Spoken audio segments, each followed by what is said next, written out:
going on, everybody? Welcome back to Wildcat Dash here on Dash Sports TV. My name is Jacob Mennuti. I'm joined once again with my co-host Ryan Wall. How are we doing today, Ryan? Yeah, a little bit of change in scenery for you. But yeah, we are getting another week closer to the Pac-12 football season.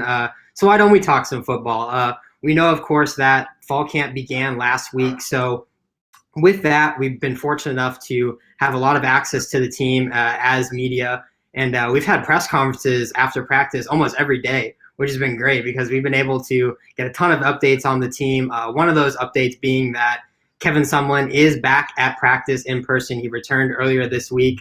As we know, he tested positive for COVID-19 about 2 weeks ago, about 2 weeks back, but he's 100% healthy now. He's ready to go. We've also had a few players decide to opt out because they were skeptical about the COVID-19 regulations. Running back Bam Smith and defensive lineman J.B. Brown are deciding to sit out this season. We also saw wide receiver Jalen Johnson being suspended from the team after breaking the team's COVID-19 guidelines. That's now the second player to be internally suspended because they weren't following the coronavirus protocols. If you remember back over the summer, offensive lineman Edgar Barola was suspended for the same reason. So, I mean, Ryan, where does this leave this team now? I mean, suffering more, more shuffling going on for Arizona. I mean, how do these moves affect Arizona's depth chart going into this season? I mean, we'll start with Bam Smith here. What does the running back position group look like now without him? As we talked about in the past, I think the running back position is set, and I think they're fine. And it's going to open some more opportunities for some guys that I've wanted to see get some more playing time, like Nathan Tilford looking for a breakout year, like we've said, Frank Brown, young player, and then Gary Brightwell to lead the charge. So I think that position's pretty fine. But I mean, for that defensive core, I mean, it's not that big of a hit, but I mean, like JB Brown did play all 12 games while starting six of them, so that is probably the biggest hit to come from this weekly news. Yeah, I mean, I think three more players being away from this team sounds kind of bad, but I think if it was coming from any other position group suffering these losses, I think it would be concerning. But just because these position groups are so deep, I don't think it'll be too much of a problem. I mean, the Wildcats are just so deep at that running back position. We've talked about it a million times. I mean, Gary Brightwell should be the lead back for this team. He just changed his number to number 0, actually. So that means we'll have another Agent Zero here in Tucson. So, but anyways, the guys after him on the depth chart are also really reliable. We've been hyping up our boy Frank Brown since the beginning, and it finally sounds like he's some recognition. We have yet to actually attend a practice in person so far, but from what the other reporters have been saying who have been at the practices, they've been saying a lot of really good things about Frank Brown. They said that he's been lined up at the running back position. They've been using him at slot receiver. He's been used in the run game, or excuse me, the return game a little bit, and special teams as well. So, I mean, I think he's a guy that we could see really early on, and his teammates have been raving about him also. I mean, they've been talking about how far along he's come in camp, and he just sounds like a guy that we're going to see really, really early on. And we've talked about Jalen John. We've mentioned him a ton before. Michael Wiley, Nathan Tilford. So there's still a lot of guys here that Arizona has to work with. So I think this is still a really deep position group, and I think they'll be all right at the running back position. Yeah, I mean, yeah, I agree.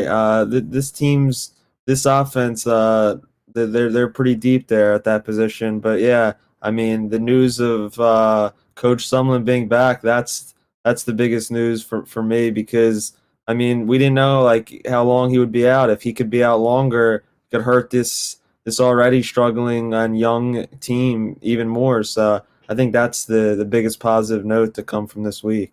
Yeah, it's always good to have your head honcho back, leading the team and getting that motivation back for your squad. But I want to talk about the defensive line real fast. I know you briefly just mentioned it, but like you were saying, JB Brown was one of Arizona's more productive linemen last year. I mean, are they going to be okay without him, or is that position group a little bit more worrying now? I mean, yeah, it's tough to say. I mean, a guy that stood out to me, through some press conferences that I attended this past week was Aaron Blackwell. I was very impressed to hear his stuff. He's coming back from an injury, but he's very motivated, and he looks like he's going to be a good guy to lead the charge there. I mean, he's had some history with Coach Egan coming in, and he seems like he'll be a good motivator. I mean, for that defense, and they need all the help they can get, and there's also been a lot of guys that some of these veterans have said impressed so far. Guys like Regan Terry, and yeah, so I think they're going to rely on the freshmen, and it's going to be see if they're ready to roll early on.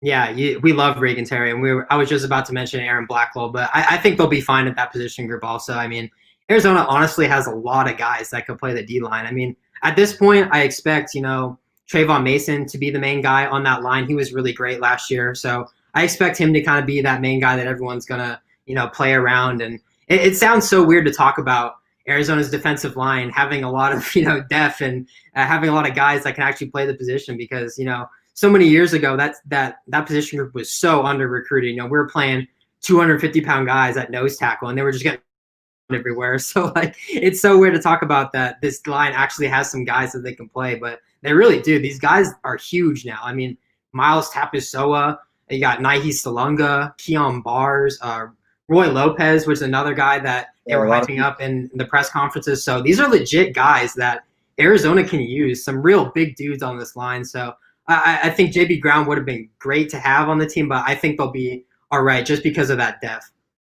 Yeah, I agree. Yeah, hearing from the defensive coordinator and some other defensive coaches, they didn't really know like where they were going to go moving forward this year. Like, and like because after losing so many key players, it's going to be interesting to see what they draw up.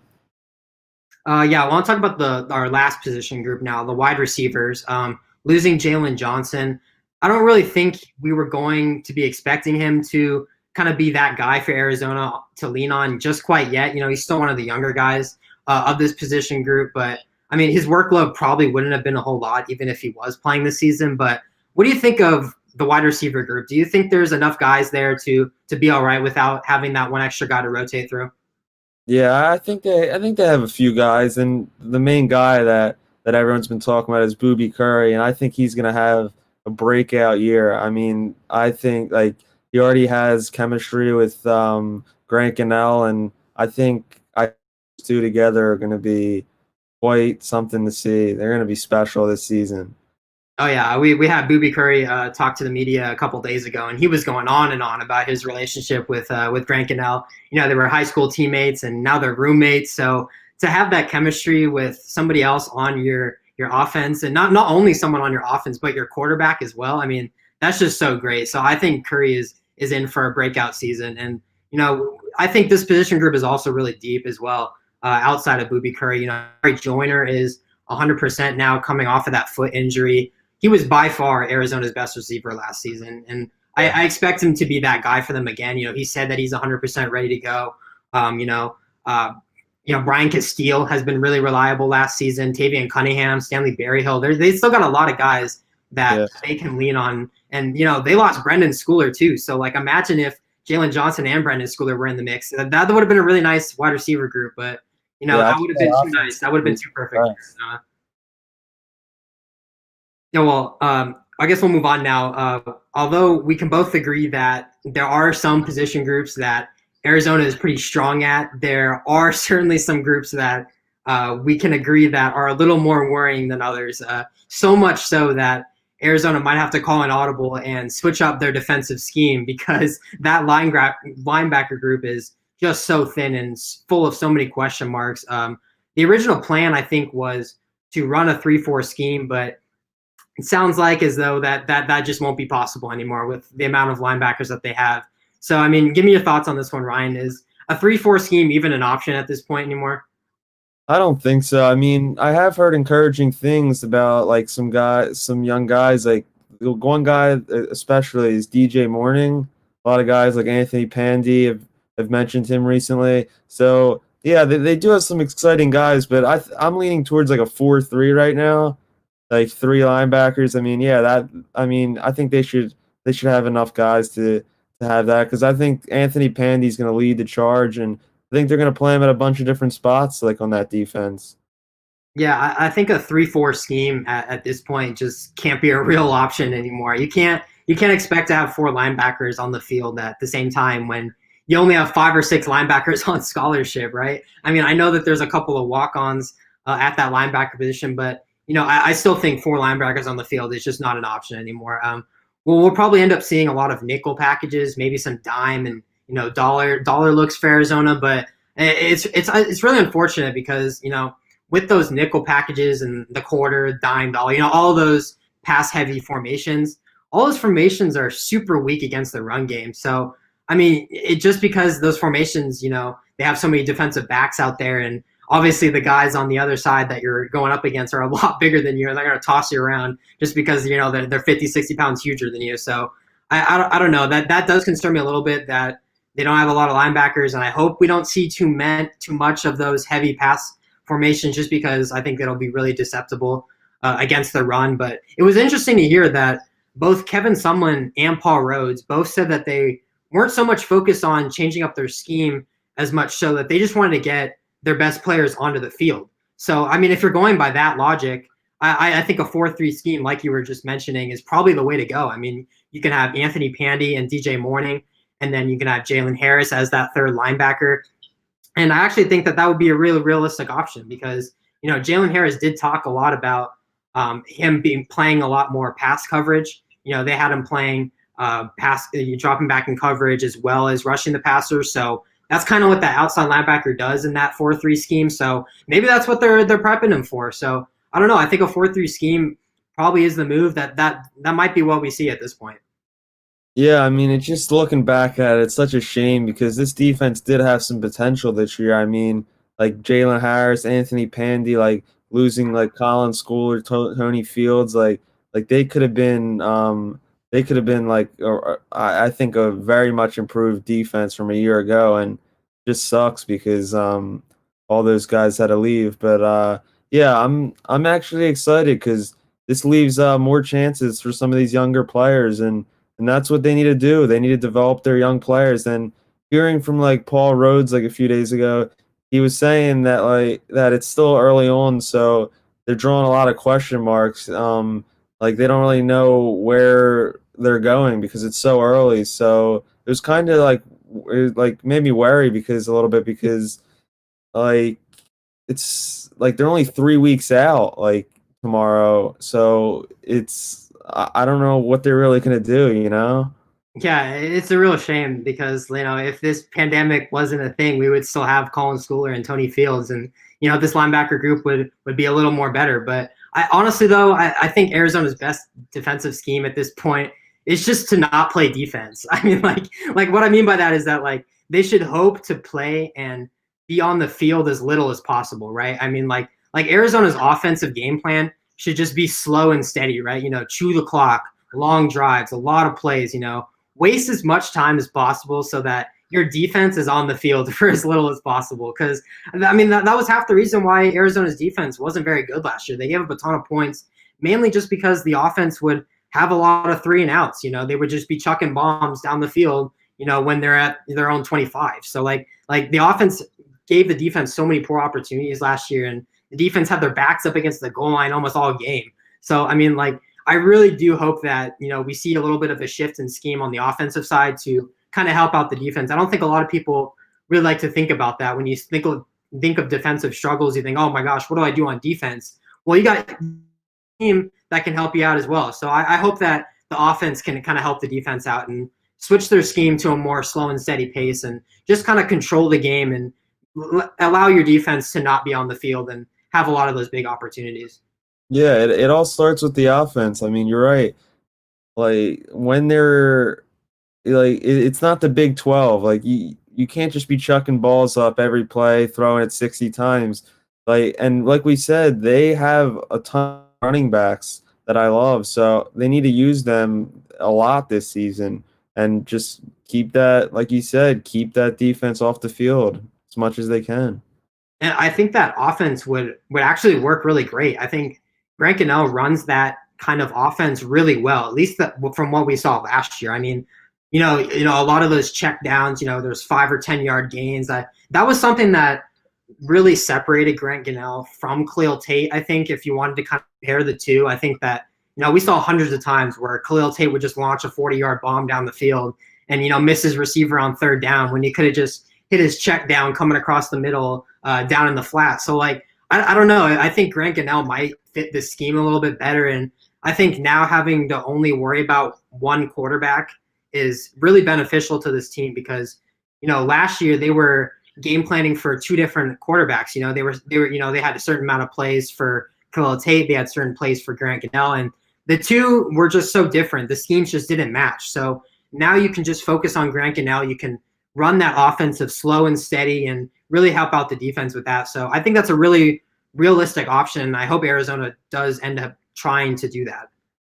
Yeah, no offense or team works when you got two quarterbacks changing in and out of the game and like trying to get their reps. That just unless you're Georgia or Clemson or Alabama, where you've got Justin Fields and Jake Fromm, but it doesn't work like that anymore, right?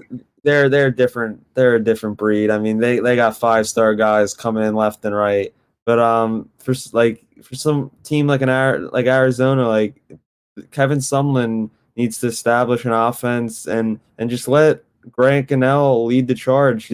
A lot of guys have talked about recently how he's been a great leader with this group, and then they're listening to him, and that's what needs to happen for this football team to be successful. Yeah, if only Grant Gunnell and Khalil Tate were on the same level as Tua Tagovailoa and Jalen Hurts, where they can run that duo quarterback system. But I mean, going back to, I want to talk about the offense a little bit more. I know that this segment is supposed to be about the defense, but the offense is going to be helping out the defense in a way that if they give the keys to the Porsche and they give it to Grant Gunnell, I think that scheme, it would just work great because, you slow down the tempo and it would just work out great, I think. So not having to worry about those two different quarterbacks, I think that's the move. And if you want to get super nitpicky about what the defense should do and what the defense should not do, I think you should look to the other side of the ball and say, hey, instead of, chucking a 20-yard bomb on first down, let's run the ball. Let's hand it off, get 4 or 5, 6 yards, and we can start working and, move the chain slow and steady, right? Like the Patriots do. Like it's a viable option. And I hope that Arizona can end up doing that to save its defense a little bit. Yeah, I agree. That's the way you win football games. You can't be thrown at that much. But on the other hand, if the defense can't keep the opposing team's offense off the field and they're letting up like if they go down like 30 to like 10 like early on or something big, like it's just going to be hard for them to come back, and that's when you start making mistakes, throwing interceptions and all that. Yeah.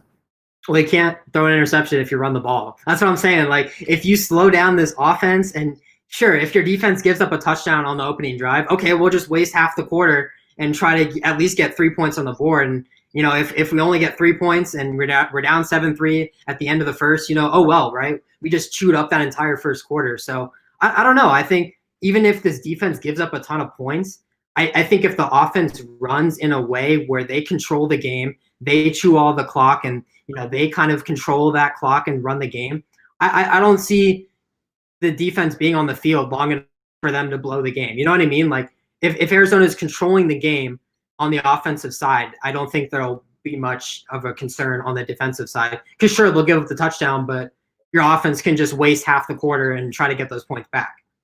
Yeah, and it all goes back to Coach Kevin Sumlin. It's going to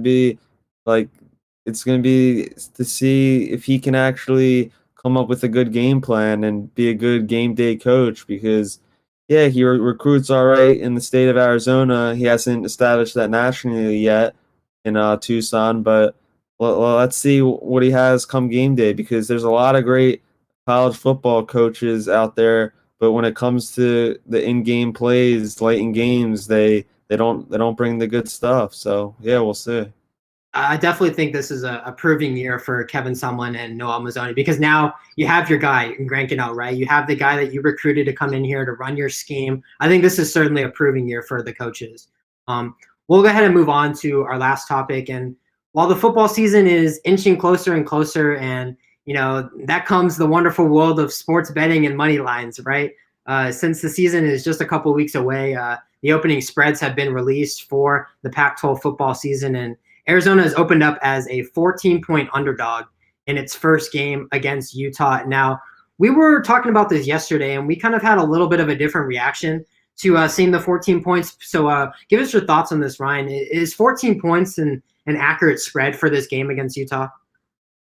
I think I have different reactions. I think two touchdowns, that's about right. But it's gonna be, you never know how Arizona's gonna come out. Like I think that's just a lot of points.